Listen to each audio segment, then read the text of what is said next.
Hey, hey, hey, hey, hey! Salut mes super élèves et salut à toi, Monsieur S, qui est la source d'inspiration de ces capsules méga dynamiques que je vous offre maintenant. Alors, aujourd'hui, on voit la représentation graphique à l'aide d'une table de valeurs. Et pour ce faire, j'ai décidé de prendre une situation de vie réelle qui peut t'arriver à toi. Donc, oui, les maths, c'est utile dans la vraie vie. Et oui, vous en faites sans même vous en rendre compte. Peut-être pas avec tous les bons outils, mais vous en faites. Alors voilà une situation qui sera peut-être la tienne maintenant, qu'il est peut-être maintenant ou qu'il sera dans pas beaucoup de temps. Mon fils vient tout juste de commencer un nouvel emploi. Il travaille au salaire minimum qui est présentement de 13,10 au Québec. On est en 2020, c'est le salaire minimum. Il a donc décidé de se faire un graphique du salaire hebdomadaire. Là, tu vas devoir rajouter le hebdomadaire sur ta feuille parce que j'ai omis de le mettre. Et hebdomadaire veut dire par semaine qu'il aura en fonction des heures qu'il travaillera. Si X correspond au nombre d'heures travaillées par mon fils, trace le graphique de sa situation en utilisant une table de valeurs. Donc là, stop, on prend le temps de réfléchir à ce qu'on vient de lire. Donc, oui, il gagne 13,10 $. Ça, c'est une donnée clairement importante. Ben là, je vois que j'ai pas indiqué de l'heure et j'aurais dû le faire. Donc, c'est vraiment un taux horaire. Va ajouter par heure. Ensuite, c'est pour savoir comment il peut faire par semaine, mais dans le fond, même s'il ferait 40 heures en 2 semaines, mais lui, il va avoir une bonne idée. Ensuite, donnée importante, c'est que le X, j'essaie de prendre mon marqueur, le X correspond au nombre d'heures travaillées. Et là, on a commencé à travailler avec les variables. Si je prends X, parce que c'est pas assuré qu'il va travailler à chaque semaine 8 heures, par exemple. 8 heures. Non, ça peut varier. Des fois, il peut travailler le minimum, selon les normes de travail, c'est 3 heures. Mais de 3 heures jusqu'à, mettons, dépendamment comment il veut travailler et comment aussi les parents autorisent la quantité maximum d'heures parce que les études c'est quand même important. Mais bref, lui, il peut prédire pour l'été, ah ok, l'été j'ai plus de temps, puis tu sais, honnêtement là, il en fait des prédictions. Parce que dans sa tête, là, il tourne, le permis de conduire, peut-être un auto, peut-être tel jeu, il veut telle paire de souliers que sa mère elle trouve que ça a un prix exorbitant, fait qu'il se dit je vais mettre la différence. En tout cas, il y a une couple de choses en tête qui fait en sorte que il est en train de prédire. Fait que là, de faire un graphique en fonction de son salaire, ça peut être bien parce que rapidement sur le graphique, il va être capable d'aller dire ah, OK, si je travaille 9 heures cette semaine-là, je vais faire tant. Ah, cet été, si je monte à 25-30 heures, je vais obtenir tant. Donc, on va faire ce graphique-là, puis il va pouvoir le garder proche de sa tête de lit quand il rêvasse pour regarder puis faire ses prédictions. Alors, euh, ici, tu as ta table de valeurs. Puis la table de valeur, elle a 2 colonnes. Pourquoi? Parce que la table de valeur me sert à faire le graphique. Et ta table de valeur a 2 colonnes parce que une coordonnée dans un graphique, ça a 2 données. Ça a la donnée X et la donnée Y.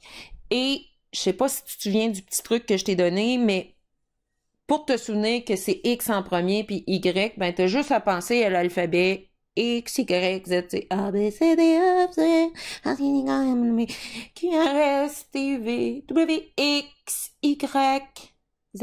Fait que X vient avant Y, donc façon de s'en souvenir.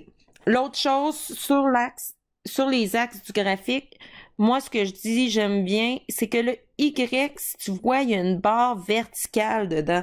Donc, le Y appartient à l'axe vertical qu'on nomme l'axe des ordonnées, et le X, forcément, il lui reste l'axe horizontal qu'on appelle aussi l'axe des abscisses. Donc, X étant donné que c'était le nombre d'heures travaillées, on a un sous-titre de ça dans notre table de valeurs, et Y va correspondre au salaire qu'il obtient. qu'est-ce que je fais pour calculer mon salaire? Là, je vais dire Y. Ben, si tu travailles 1 heure, qu'est-ce que tu fais pour le calculer? Tu fais 13,10 fois 1 heure. OK. Si tu travailles 2 heures, tu vas faire quoi? 13,10 fois 2. Si tu travailles 3 heures, tu vas faire 13,10 fois 3. Mais si tu travailles X heures, tu vas faire quoi? Ben, tu vas faire 13,10 fois X. Donc, ça, c'est ta règle pour pouvoir trouver, selon le nombre d'heures, quel va être ton salaire. Donc, s'il travaille 0 heure, là, c'est logique, il va se faire 0. Là, je pourrais faire ce que je viens de dire, 1 heure, 2 heures, 3 heures, mais son graphique ne servirait pas à grand-chose, là, parce que lui, c'est des prédictions qu'il veut faire. Cet été, s'il travaille 30 heures, s'il travaille 25 heures, s'il y a une semaine, là, il peut se permettre un 40 heures, combien qu'il va faire, combien qu'il va cumuler. Fait que notre table de valeur, là, on fera pas 0, 1, 2, 3, 4. No. On va faire, par exemple, 0, 5, 10, 15, 20, 25. Puis, tu vas voir que ton graphique va quand même te donner plus loin que 25. Ensuite de ça, là, je vais calculer le salaire s'il travaille 5 heures. Je vais aller remplacer mon X par 5. Fait que 13 et 10 fois 5, ça fait comment? Ça fait 65 et 50. Donc, 65 et 50. Si il travaille 10 heures, ah ben là, ce sera plus 5, ça va être 13 et 10 fois 10. Et là, ça va faire 131 $. Bien sûr, tu as le droit d'utiliser ta calculatrice. S'il travaille 15 heures, ben le X, je vais le remplacer par 15. Donc, je vais faire 13 et 10 fois 15. Et ça fait 196 et 50.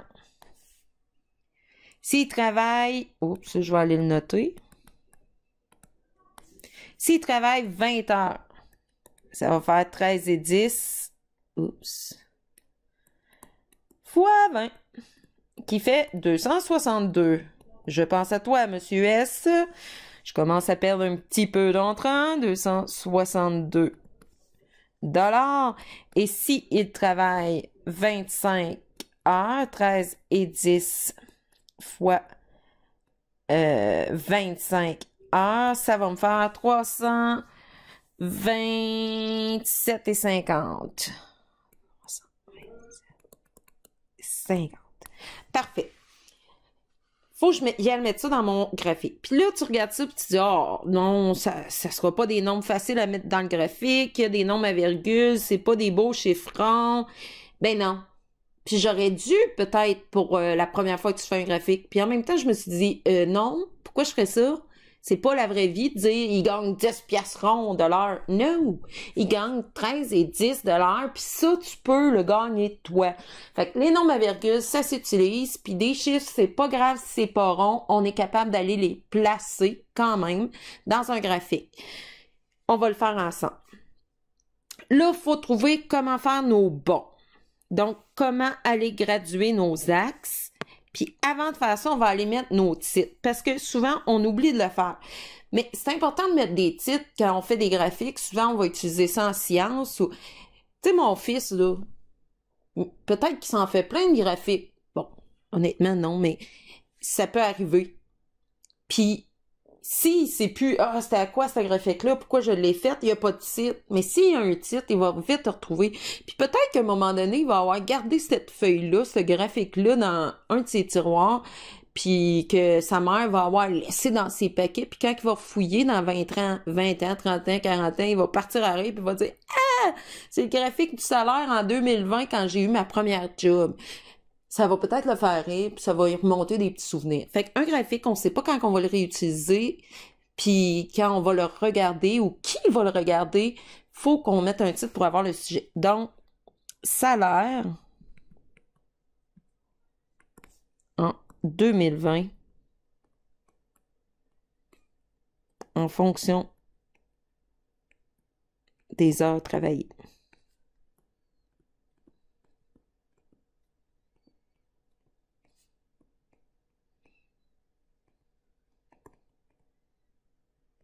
Parfait. Ensuite, on va aller mettre nos titres, nos sous-titres sur les axes. Puis là, écoute, là, je te dis ça, là, pas juste... dans la vraie vie, ça sert à ça, mettre des titres, des sous-titres. Mais toi, il y a aussi une valeur académique. Tu le mets pas, tu perds des points. Fait mets-le donc. L'axe des X, ben, c'est pas compliqué, hein? Dans notre table de valeurs, c'était déjà identifié. Donc, X, on va aller mettre nombre d'heures. Puis c'est pas le nombre d'heures en pause, c'est le nombre d'heures travaillées. Donc, on va le mettre. Et Y, c'est le salaire. Puis le salaire en dollars. Parfait. Ensuite, il faut aller mettre chaque carreau vaut combien. Moi, je veux aller minimum jusqu'à 25, puis peut-être plus. Fait que si je fais des bons de 1, ne marque pas ça, 1, 2, 3, 4, 5, 6, 7, 8, 9, 10, 11, 12, 13, 14, 15, 16, 17, 18, 19. Je me rends à 19. Je me rends même pas à mon 25 heures, puis, tu sais, mon fils, là, pour faire ses prédictions, là, il voulait fort probablement se rendre à 40 heures, parce que peut-être cet été, il va pouvoir le faire. Donc, par 1, ça marche pas. Par 2, on réussirait. Moi, j'aurais tendance à dire, ben, vu que j'ai fait des bons de 5 dans ma table de valeurs, ben, je vais aller faire des bons de 5, mais à chaque 2 carreaux. Donc, 5, 10, 15, 20, 25, 30, 35, 40. Et là, ce que je veux que tu observes, c'est que vraiment, j'ai fait des bons de 5, mais mon bon de 5, c'est toujours 2 carrés de large. Donc, mon pas de graduation est constant. Plus 5, c'est toujours 2 carrés de large sur l'axe des X. Mais tu vas voir que je ne prendrai pas la même chose sur l'axe des Y, parce que regarde bien si je fais ça. Là, tu n'écris pas ce que je fais. Mettons que je décide que tous les 2 carrés, c'est 5.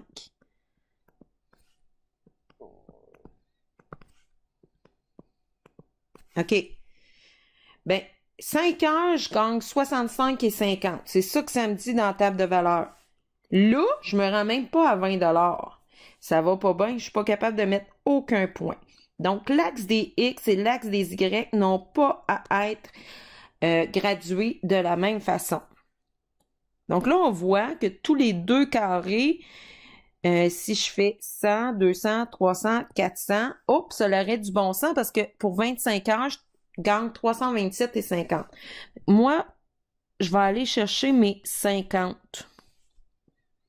Et je vais faire des bons de 50 $. 1 carré, 50.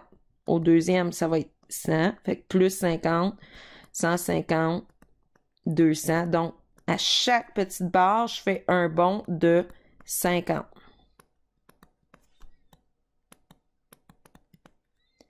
Donc, ce qui est important, c'est que pour un axe, le bon soit toujours le même.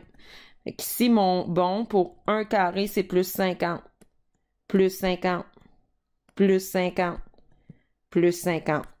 Et, je ne sais pas si tu as remarqué, mais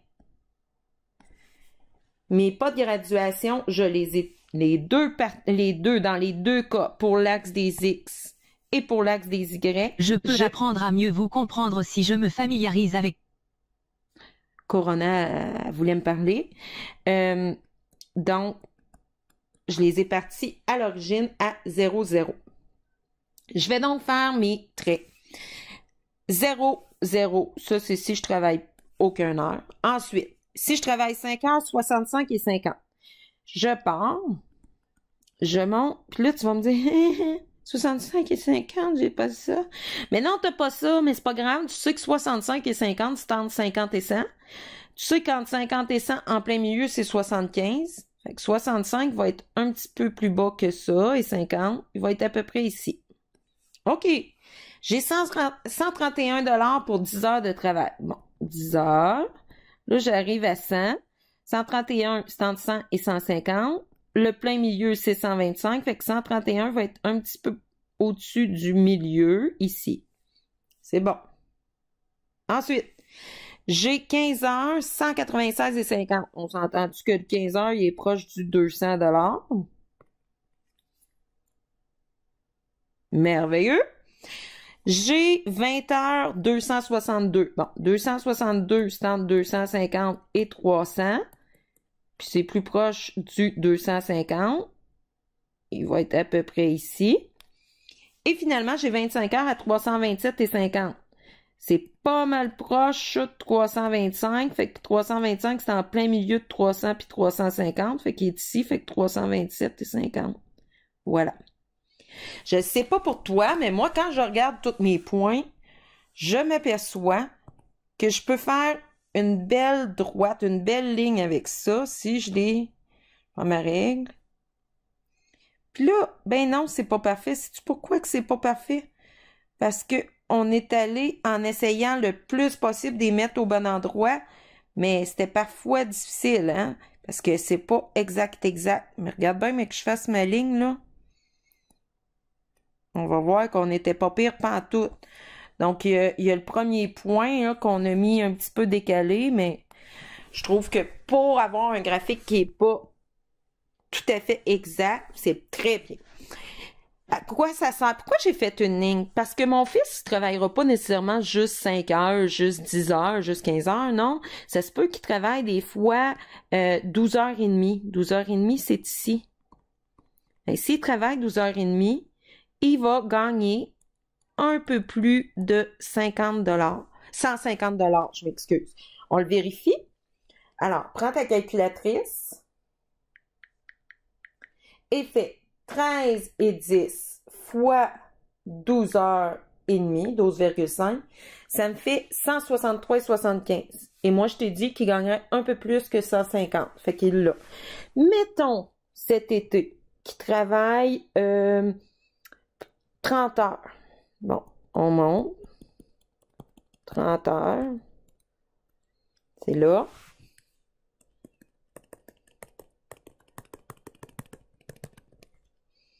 Bon. En regardant ça, moi, je me dis, il va travailler pour à peu près 390. On va regarder ça. 13,1 fois 30 heures est égal 393. Je t'avais dit 390. Fait que voyez-vous, là, son graphique, après ça, il peut aller chercher le nombre d'heures qu'il veut. Avec la droite, il y a à peu près le salaire qu'il va faire. Donc, ça sert à ça, représenter graphiquement. C'est très utilisé en sciences pour prédire, pour anticiper des résultats, des courbes, etc. Ben, écoute, j'espère que ça t'a aidé. J'espère que je sais que j'ai perdu un petit peu d'intonation à un moment donné, mais j'ai fait mon gros possible. Alors, n'hésite pas, mais qu'on se revoit si tu as des questions à me les poser à ce sujet. Bye!